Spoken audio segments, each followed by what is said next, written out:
wabarakatuh. Perkenalkan, nama saya Muhammad Rizky Lelan. Saya dari kelas konsentrasi SDMO dengan NPM 1220378. Di sini saya akan memaparkan materi mengenai tentang pembelajaran organisasi.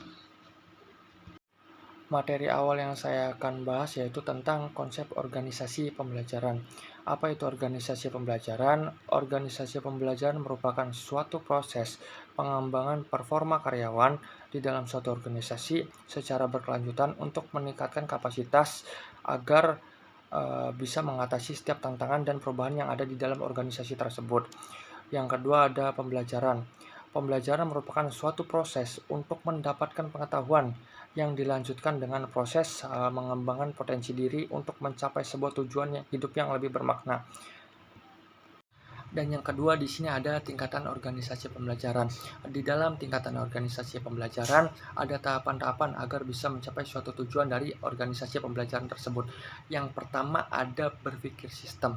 Apa itu berpikir sistem? Berpikir sistem adalah berpikir secara keseluruhan terhadap interaksi antar unsur dalam batas lingkungan tertentu yang bekerja mencapai suatu tujuan. Yang kedua ada personal mastery. Apa itu personal mastery? Personal mastery adalah upaya keahlian terus-menerus dalam mengklasifikasikan visi pribadi, visi organisasi, memfokuskan energi, mengembangkan kesabaran, melihat dengan objektif, dimulai dari hal yang sungguh-sungguh bagi organisasi. Yang ketiga ada mental model. Apa itu mental model? Mental model adalah kemapanan sikap mental atau model mental yang dimulai dari penugasan pribadi yang tinggi dalam keadaan hidup yang selalu terus-menerus belajar. Yang keempat ada membangun visi bersama. Membangun visi bersama yaitu merupakan kapasitas untuk berpegang pada gambaran bersama akan keadaan yang ingin diciptakan di masa yang akan datang.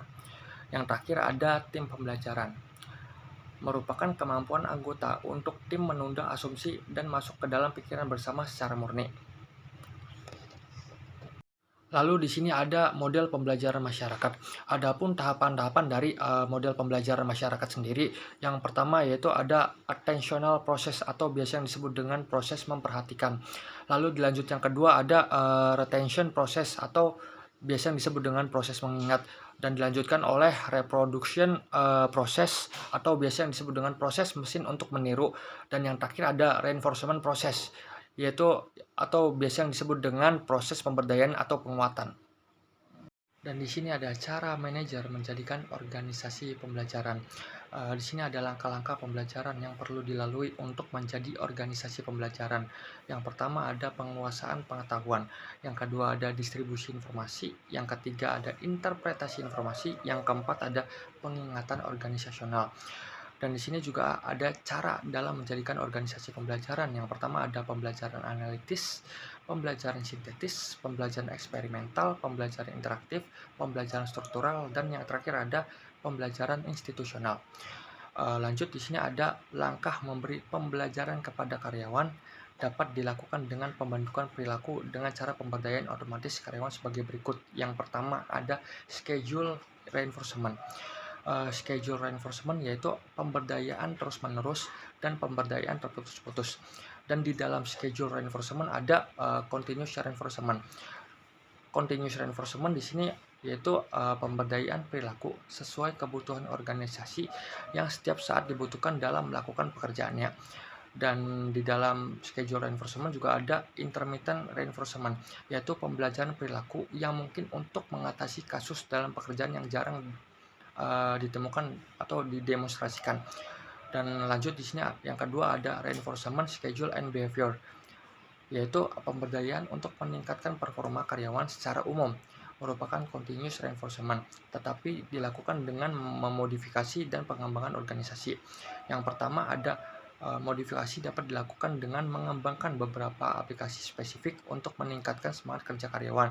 Yang kedua ada memberi hadiah bagi tingkat absennya paling kecil atau tidak absen. Yang ketiga memberi kompensasi bagi karyawan yang berprestasi dan ada potongan tunjangan bagi karyawan tidak berprestasi. Yang keempat ada meningkatkan disiplin karyawan. Yang kelima ada mengembangkan program pelatihan. Yang terakhir yaitu ada program memonitor yang kreatif. Lalu selanjutnya di sini ada karakteristik organisasi pembelajaran. Di sini ada hal-hal yang perlu diperhatikan dalam karakteristik organisasi pembelajaran. Yang pertama ada gagasan baru merupakan syarat bagi organisasi pembelajaran. Yang kedua ada pengetahuan baru harus ditransfer ke seluruh organisasi. Yang ketiga ada perilaku organisasi harus berubah sebagai hasil pengetahuan baru. Dan di sini ada dimensi dan karakteristik penting bila organisasi telah menjadi organisasi pembelajaran. Berikut ciri-cirinya yaitu yang pertama ada pembelajaran dilakukan organisasi secara keseluruhan. Yang kedua, anggota organisasi merasakan pentingnya proses pembelajaran organisasi secara kontinu atau berkelanjutan untuk kepentingan mereka kesuksesan saat ini dan masa yang akan datang. Dan yang ketiga ada pembelajaran dilakukan terus-menerus dari sisi strategi pembelajaran yang digunakan serta paralel dengan perbaikan kerja. Yang keempat ada berpikir sistem yang merupakan hal fundamental. Yang kelima ada kegiatan dicirikan dengan aspirasi, refleksi, dan konseptualisasi. Yang keenam ada kompetensi ini dibangun dengan baik dan berfungsi sebagai titik awal setiap produk baru.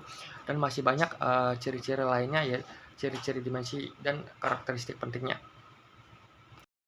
Lalu selanjutnya di sini ada aspek strategis organisasi dan hambatan pembelajaran. Organisasi belajar berkaitan erat dengan upaya mencari jawaban bagaimana organisasi mengantisipasi perubahan lingkungan yang cepat agar bisa bertahan dan tampil sebagai pemimpin di bidangnya. Organisasi belajar terbagi menjadi 3 ciri. Ciri yang pertama yaitu organisasi yang adaptif dan responsif terhadap lingkungan eksternalnya sekaligus kuat dalam integrasi internalnya. Ciri yang kedua yaitu organisasi belajar, yaitu organisasi yang merupakan proses di mana anggota organisasi yang mendeteksi berbagai kesalahan, kemudian mengoreksinya melalui berbagai tindakan atau restrukturisasi organisasi. Lalu ciri yang terakhir, ciri yang ketiga yaitu organisasi belajar merupakan organisasi yang melalui proses yang menunjukkan tim manajemen mengubah pembagian model mental organisasi, pasar, dan pesaing mereka. Organisasi belajar. Organisasi belajar membutuhkan komitmen pada organisasi dan perlu menghilangkan 3 penghalang belajar yaitu berpikir pragmatik, kompetitif, dan reaktif. Melalui perubahan cara berpikir dengan cara memiliki knowledge atau pengetahuan yang menyeluruh, memiliki peran penting dalam komunitasnya, memiliki kemampuan bahasa menjelaskan dan menerima perbedaan pendapat sehingga mampu mengubah sikap reaktif menjadi kreatif. Lalu selanjutnya di sini ada 3 fungsi kunci dalam membangun organisasi pembelajaran. Di sini ada membangun komitmen pada pembelajaran. Yang pertama yaitu membuat pembelajaran sebagai komponen visi dan tujuan strategis. Yang kedua, investasi dalam pembelajaran. Yang ketiga, mempromosikan luas tentang nilai pembelajaran. Yang keempat ada mengukur atau tolak ukur menelusuri pembelajaran. Yang kelima ada menciptakan penghargaan dan simbol pembelajaran. Dan untuk yang lainnya di sini ada bekerja untuk membangkitkan dan dampak. Yang pertama ada implementasi program perbaikan terus-menerus. Yang kedua ada meningkatkan kompetensi pekerja melalui training dan memberikan keahlian dari organisasi tersebut. Yang ketiga ada eksperimen dengan gagasan dan proses kelas dunia. Yang terakhir di sini ada identifikasi mental model proses organisasi. Dan di sini juga ada bekerja menggeneralisir gagasan dengan dampak. Yang pertama yaitu menciptakan prasarana yang menggerakkan gagasan sepanjang batas organisasi, dan yang kedua yaitu memutar pekerja dari batasan fungsional dan divisional. Sekian pemaparan materi dari saya, kurang lebihnya mohon maaf. Wassalamualaikum warahmatullahi wabarakatuh. Terima kasih.